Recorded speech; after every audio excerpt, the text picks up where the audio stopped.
as modernas técnicas de planejamento, né, elas sempre incluem, sempre ou deveriam incluir justamente a participação social, né?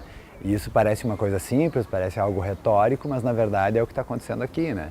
Esse plano diretor, pensando numa região, possa trazer para a nossa região uma melhoria da qualidade de vida para todo mundo.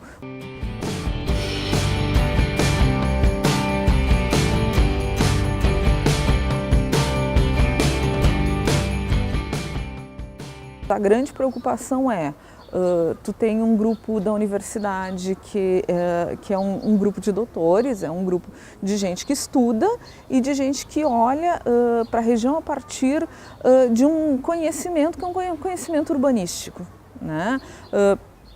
Extremamente válido, mas esse conhecimento tem que dialogar com as pessoas que aqui estão. Sempre dá errado, eu diria assim, ou quase sempre, quando alguém que estudou um tema de planejamento urbano ou qualquer outro tema, da mobilidade, enfim, qualquer tema, ele se coloca na posição que sabe as soluções e, portanto, senta, né, na frente de uma planilha, de uma maquete, enfim, e planeja e diz assim será feito, né? Isso tem um potencial para dar errado incrível, né?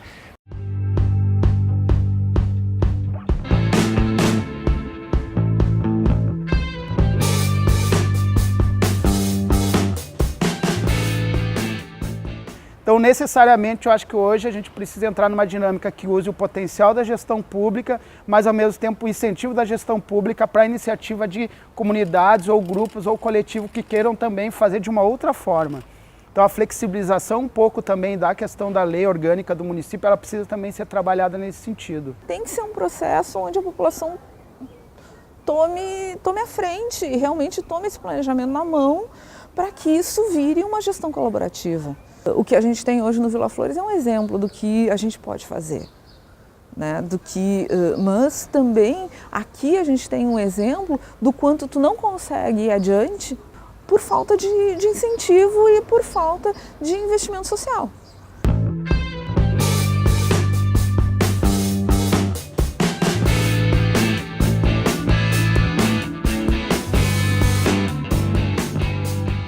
A gente quer fazer uma coisa em grupo, uma comunidade, mas a gente não se mobiliza. E aí é uma questão de egocentrismo e é uma questão de pelo menos ter uma pessoa naquela comunidade que consiga levar o todo para que isso funcione. Movimentando a comunidade, o pessoal que mora na Vila Santa Terezinha, o Floresta, o São Geraldo, o centro, num todo, a gente ganha força para empurrar o projeto perante o governo. Comunidades que eram tradicionais aqui, elas não estão mais aqui. Então, eu acho que aqui no 4º Distrito a gente precisa trabalhar, eu acho que o processo do equilíbrio, né? Então, como está se discutindo aí a questão de também estar discutindo a lei para determinar as regras do 4º Distrito, se ela não estiver muito amarrada com a comunidade, será um processo de conflito que levará um bom tempo e que, na realidade, isso vai acabar se desgastando, como a gente já viu em várias outras experiências, e virando uma obra inacabada. É um processo, né? Não é um momento de decisão, é um processo, mas ele tem que estar sempre com um princípio-chave, que é o princípio da porta aberta e sempre conseguindo convidar o máximo possível para ouvir a comunidade local e a cidade, se for possível, a maior quantidade de vezes possível, né? O melhor planejamento, né, o que mais dá certo é aquele que inclui desde o início a população, né? Ouvir, influenciar, porque qualquer mapa que você fizer, qualquer estudo, ele nunca vai contemplar de forma total a realidade. A realidade ela é contemplada melhor, né, se ouvir quem ali mora e quem ali participa e convive, sabe daqueles detalhes que depois fazem a diferença num projeto bom ou num projeto ruim. Todas as pessoas elas estão abertas para construir um processo coletivo, certo? Agora depende da forma que tu aborda. Se tu abordar ela de uma forma equivocada, tu vai ter enfrentamento. Agora, se tu abordar ela de uma forma que ela se sinta protagonista do processo, ela vai construir junto. Quer dizer, se tu não conseguir fazer investimento, e daí para mim não é estrutural, o investimento agora ele precisa ser do ponto de vista da valorização das pessoas, né? Então, se nós não fizermos um investimento hoje do protagonismo das pessoas, do protagonismo das comunidades se sentirem, né, defensoras do território onde elas moram, se sentirem acolhidas, nós não vamos avançar, nós podemos encher de obra na cidade e as pessoas vão acabar se trucidando entre elas. esse momento ele precisa ser tratado do ponto de vista mesmo dessa questão de como é que a gente muda a cultura da vivência.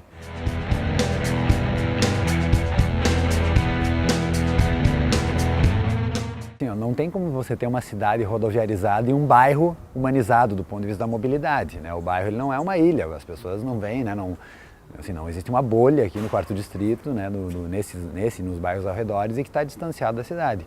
Mas, logicamente, aqui poderia ser um exemplo, digamos assim, de como, pelo menos aqui, né, um incentivo à mobilidade mais local que passa por muitas coisas, né?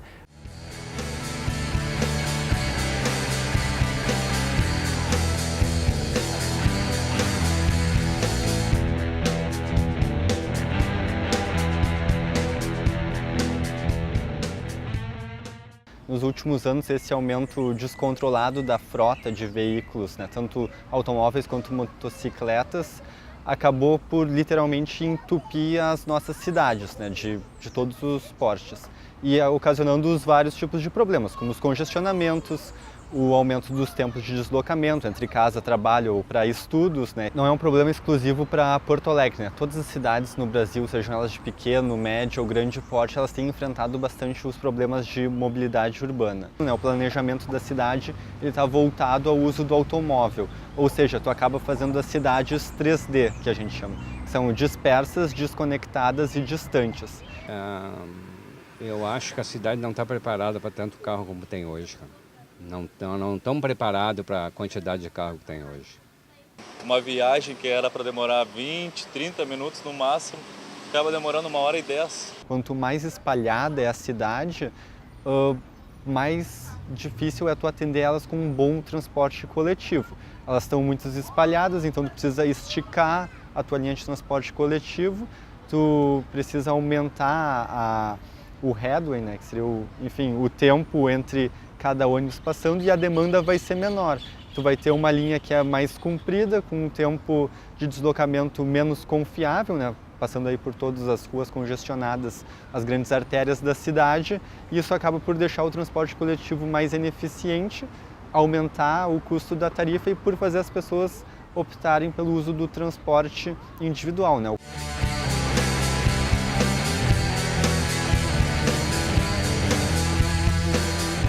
A lei da mobilidade urbana, a lei nacional, né, a lei de 2012, ela prevê que a prioridade é do coletivo e depois do não motorizado. Porque as ciclovias elas são feitas sempre na lógica do automóvel, ou seja, ela é feita em cima da calçada, dá um exemplo, na Restinga, né, tem um pedaço de ciclovia todo em cima da calçada, a calçada foi pintada de vermelho, né, e não tem mais calçada, tem uma calçada pintada de vermelho, né. Ciclovias que mudam de lado, né, como é o caso da Ipiranga, como é o caso da Vasco, né, sobe na calçada, como a Érico Veríssimo, várias vezes, né?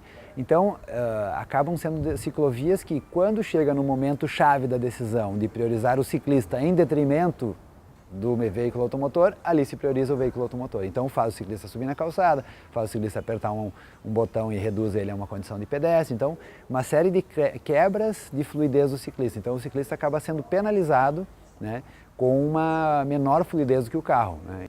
Tem lugares que nem precisava de ciclovia, como no Jardim Planalto, lá tem ciclovia e eu não vejo ninguém usando. Não vejo ninguém usando. Aqui em Ipiranga tu vê, aqui no início, depois lá pro final, lá tu não vê ninguém na ciclovia. Tipo, tem ciclovias, ciclofaixas nos pontos mais relevantes e mais movimentados da cidade, só que nas regiões mais de interior de bairro a ciclovia não atende. A rua ela tem um tamanho, então não tem como priorizar todo mundo, né? Não tem como desapropriar toda a cidade e fazer toda ela rua, né? Então significa que ela tem uma limitação de espaço e, portanto, precisa se dizer de quem, né, é aquele espaço. Então veja a situação injusta, né? Uma pessoa dentro do ônibus lotado, e ela no mesmo congestionamento do que uma pessoa dentro do automóvel, sozinha, né, com o ar-condicionado ligado, som ligado. Então, há uma situação injusta e, no mínimo, quem vai de ônibus tem que ter mais fluidez. É claro que a gente sabe que um modo sozinho, né, um meio de transporte sozinho, ele não vai atender a todos. Existem as condições a distância na qual tu mora, tuas próprias condições físicas. Então, o importante é promover essa multimodalidade. Então, à medida que for mais benéfico para a pessoa utilizar o transporte coletivo do que o individual, ele passará a utilizar, a não ser que ele seja um sofredor, assim, um masoquista, né? E a bicicleta é a mesma coisa.